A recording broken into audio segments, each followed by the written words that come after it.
नमस्कार दोस्तों, स्वागत है आपका हमारे एक नए YouTube चैनल बायो बॉक्स में और मैं हूं प्रदीप गौड़।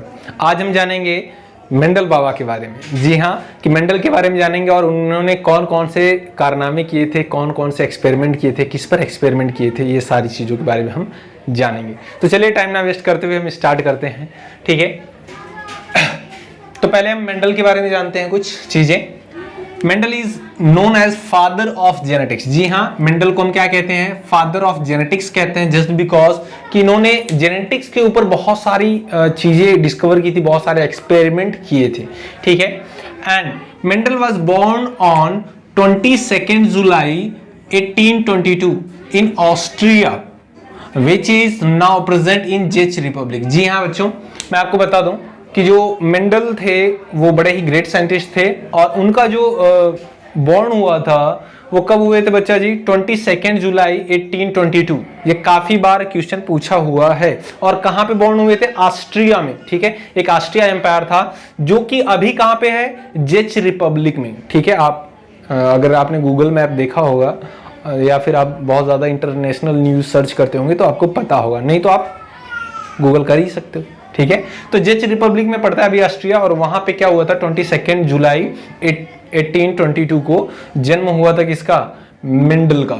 ठीक है, नेक्स्ट बच्चा जी, he experiment on garden pea, जिसका साइंटिफिक नेम क्या है? Pisum sativum, for 7 year. जी हाँ, ध्यान दीजिएगा, मेंडल ने 7 ईयर के लिए पाइसम सेटाइवम यानी कि गार्डन पी पर एक्सपेरिमेंट किया था बिटवीन 1856 टू 1863। जी हाँ, बहुत ही ज्यादा बार पूछा गया ये क्वेश्चन है। ठीक है, जरा ध्यान दीजिएगा, मेंडल ने किस पर एक्सपेरिमेंट किया था? गार्डन पी पर। गार्डन पी का साइंटिफिक नेम क्या है? Pisum sativum. और कितने साल के लिए किया था बच्चा जी? 7 ईयर के लिए किया था एक्सपेरिमेंट। और वो ईयर कहां से कहां तक था? वो ईयर था 1856 टू 1863। जी हाँ, बहुत सारे बुक में बहुत सारी जगहों पर यह भी दिया गया है कि 8 ईयर के लिए उन्होंने एक्सपेरिमेंट किया था। ठीक है, अब जरा समझिएगा, जो पी होती है वो 2 टाइप्स की होती है। जी हाँ, मटर का पौधा जो होता है वो 2 टाइप्स का होता है। एक होता है गार्डन पी, एक होता है स्वीट पी। ठीक है, तो जो गार्डन पी होता है उसे हम बोलते हैं पाइसम सेटाइवम, जो कि स्वीट पी होता है उसे हम बोलते हैं लेथाइरस ओडोरेटस। ठीक है, उसका साइंटिफिक नेम है। तो लेथाइरस ओडोरेटस यानी कि स्वीट पी पर तो एक्सपेरिमेंट किया नहीं था मेंडल ने किस पर एक्सपेरिमेंट किया था? गार्डन पी पर, पाइसम सेटाइवम पर। ठीक है, याद रखिएगा, आपको कंफ्यूज किया जाता है। एंड मेंडल डाई ऑन 6 जनवरी 1884। जी हाँ, किडनी डिसऑर्डर के कारण मेंडल की जो डेथ हो गई थी, कब हुई थी? 6 जनवरी 1884 को हो गई थी। ठीक है, लेकिन जरा ध्यान दीजिएगा इस बात पर कि इन्होंने जितनी भी अपना कंक्लूजन था वो नेचुरल हिस्ट्री सोसाइटी में अपना सारा चीज उन्होंने पब्लिश किया था और उसका टाइटल दिया था एक्सपेरिमेंट इन प्लांट हाइब्रिडाइजेशन। इस टाइटल से उन्होंने अपनी सारे कंक्लूजन को, जितनी भी जेनेटिक्स पे उन्होंने एक्सपेरिमेंट किए थे, उसको पब्लिश किया था। लेकिन जब तक उनकी डेथ हुई, ठीक है, 1884 तक, तब तक भी उनके एक्सपेरिमेंट को बहुत ज्यादा लोग नहीं जानते थे, उतना उन्हें लाइमलाइट नहीं मिला, उतना उन्हें पहचान नहीं मिल पाई। इनफैक्ट इनकी डेथ भी हो चुकी थी, तब तक इनके बारे में बहुत लोग नहीं जानते थे। क्या क्या चीजें थी, क्या क्या रीजन थे, हम सारी चीजों के बारे में देखेंगे। ठीक है, तो यहां पे आप नोट कर लीजिए। इसके बाद हम बढ़ते हैं कि मेंडल ने सिर्फ गार्डन पी को ही क्यों चुना। ठीक है, मेंडल ने गार्डन पी को क्यों चुना और इनके एक्सपेरिमेंट के बाद इनके एक्सपेरिमेंट को एक्सेप्ट क्यों नहीं किया गया, इसके भी हम बारे में पढ़ेंगे। आप नोट करिए। तो चलिए देख लेते हैं कि क्यों मेंडल ने पी प्लांट को सेलेक्ट किया था अपने एक्सपेरिमेंट के लिए और मेंडल के काम को क्यों सराहा नहीं गया, क्यों उन्हें रिकॉग्नाइज नहीं किया गया। जरा समझते हैं। पहले हम देखेंगे why Mendel selected P plant. Mendel ने पहले पी प्लांट को ही क्यों चुना, मटर के पौधे को ही क्यों चुना। जरा देखिए, पहला जो रीजन है वो है it is annual and having short life cycle. जी हाँ, जो मटर का पौधा होता है वह उसकी लाइफ बड़ी शॉर्ट होती है, वो एनुअल होता है। ठीक है ना, तो जिससे क्या हो सकता है कि बहुत ही कम समय में हम बहुत ज्यादा उसका प्रोडक्शन कर सकते हैं, बहुत सारी जनरेशन की हम स्टडी कर सकते हैं बहुत ही कम टाइम में। ठीक है ना, इसलिए उन्होंने पी प्लांट को सेलेक्ट किया। Second, it is bisexual. जो पी प्लांट होता है वो बाइसेक्सुअल होता है। अच्छा, बाइसेक्सुअल को जरा यहां पर समझिए आप। Suppose this is a P plant, suppose, हाँ सपोज करने के लिए मैं बोल रहा हूं, ठीक है। अब जरा समझिएगा, इस पी प्लांट पर फ्लावर है, ठीक है ना। यहां पर सपोज करिए ये फ्लावर है, ये मेल फ्लावर है, यहां पर भी फ्लावर और ये यहां पे फीमेल फ्लावर है, ठीक है ना। ऊपर आप देख रहे हैं मैंने मेल का सिंबल बनाया, नीचे जो फ्लावर है उस पे फीमेल का सिंबल बनाया है। यानी कि बाइसेक्सुअल हम किसे कहते हैं? ऐसा ऑर्गेनिज्म जिसमें दोनों सेक्सेस प्रेजेंट हो, ठीक है, मेल भी प्रेजेंट हो और फीमेल भी प्रेजेंट हो, उसी को क्या बोलते हैं? बाइसेक्सुअल। तो जो पी प्लांट होता है वो कैसा होता है? बाइसेक्सुअल होता है। दैट्स व्हाई उन्होंने लिया। क्यों लिया जरा समझिएगा, क्योंकि नेक्स्ट भी टेंडेंसी है सेल्फ पॉलिनेशन, ठीक है। जो पी प्लांट होता है वो सेल्फ पॉलिनेट कर सकता है। सेल्फ पॉलिनेशन से क्या मतलब होता है जरा समझिएगा। एक्चुअल में पॉलिनेशन की डेफिनेशन क्या होती है? The transfer of male gamete from anther to the stigma of female flower is called pollination, है ना। जरा समझिएगा, जो मेल फ्लावर का गैमेट है, ठीक है, जिसे हम क्या बोलते हैं? Pollen grains. जो प्लांट का गैमेट होता है उसे क्या बोलते हैं? पॉलन ग्रेन्स, ठीक है। अब वो क्या करेगा बच्चा जी? यहां से आएगा मेल गैमेट और इस फीमेल फ्लावर के स्टिग्मा पर क्या कर जाएगा?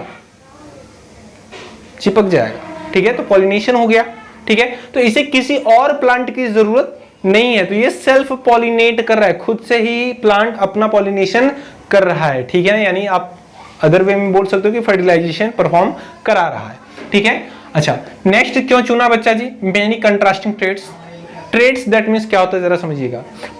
इन्होंने पी प्लांट को इसलिए चुना क्योंकि इसमें बहुत सारे डिफरेंट ट्रेड्स होते थे, अपोजिट ट्रेड्स होते थे। जरा समझिएगा, अगर कोई पी प्लांट है तो हमें ये बहुत ज्यादा स्टडी करने की जरूरत नहीं पड़ती थी। उसके जो कैरेक्टर है वो हमें बाहर से ही दिख जाते थे। जैसे कि कोई प्लांट होता था पी का जो कि हाइट ज्यादा रहती थी, कोई ऐसा प्लांट भी होता था जिसकी हाइट बहुत छोटी रहती थी, है ना। तो डिफरेंट ट्रेड्स हो गए इसके।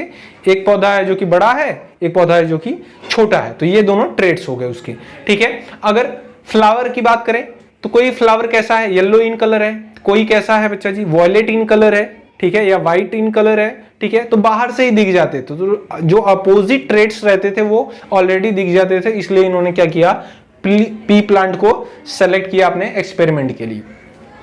अच्छा, नेक्स्ट जरा समझिए कि why Mendel works remains unrecognised. जो मेंडल का काम था, क्यों उसे बहुत ज्यादा रिकॉग्नाइजेशन नहीं मिला, उसे बहुत ज्यादा पहचान नहीं मिली? सबसे बड़ा जो कारण था उसके लिए डार्विन जिम्मेदार है, ठीक है। कैसे जरा समझिएगा, जिस टाइम मेंडल अपना वर्क कर रहे थे, बाकी सारी चीजें चल रही थी, उसी वक्त डार्विन जो थे उन्होंने इवोल्यूशन की खोज पे, है ना, ओरिजिन ऑफ स्पीसीज उन्होंने बुक लिखी, आपको पता है।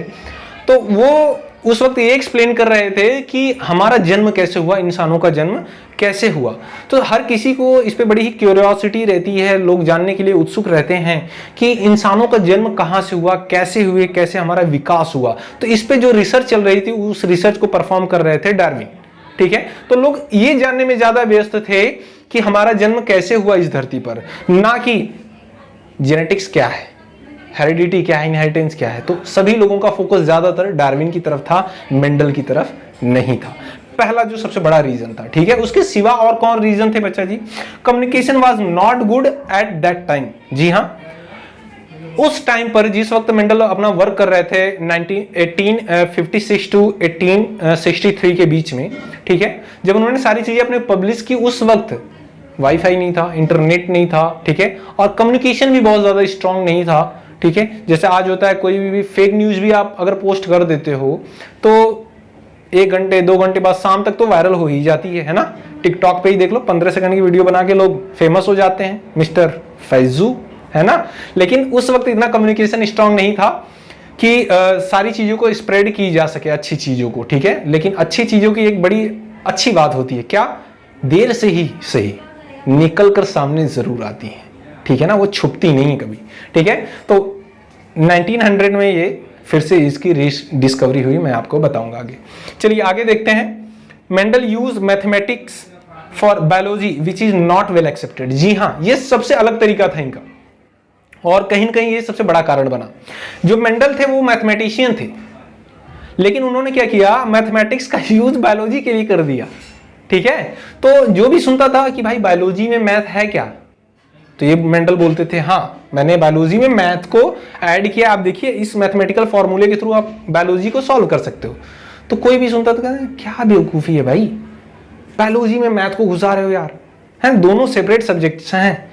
लेकिन एक्चुअल में ऐसा नहीं था, ठीक है। तो लोगों ने एक्सेप्ट नहीं किया कि बायोलॉजी में मैथ का यूज हो सकता है, ठीक है। Next one is his idea of contrasting traits was not well accepted. और लोगों ने यह भी मानना स्वीकार नहीं किया कि कंट्रास्टिंग ट्रेड्स होते हैं, है ना, अपोजिट ट्रेड्स होते हैं। अगर कोई पौधा लंबा है तो कोई छोटा भी होगा, तो ये एक दूसरे को फॉलो भी करते हैं, ठीक है, या नेक्स्ट जनरेशन में ये जाएंगे भी।